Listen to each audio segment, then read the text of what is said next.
সর্বশেষ যে ব্যক্তি জান্নাতে যাবে সে ব্যক্তি জাহান্নাম থেকে উঠে বসতে দাঁড়াতে পড়ে যাবে, এমন অবস্থায় বের হবে।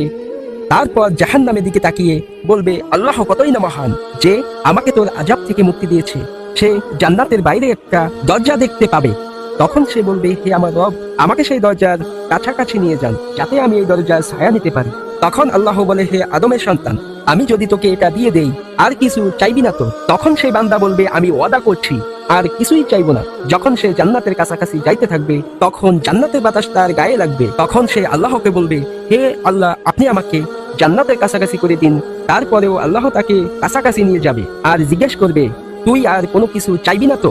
বান্দা বলবে, আমি ওয়াদা করছি আর কোনো কিছুই চাইবো না। যখন সেই বান্দা জান্নাতের কাছাকাছি যাবে এবং জান্নাতীদের আওয়াজ শুনতে পাবে তখন সে বলবে, হে আল্লাহ, আপনি আমাকে জান্নাতে প্রবেশ করিয়ে দিন। তারপরেও আল্লাহ তাকে জান্নাতে প্রবেশ করিয়ে দিবেন।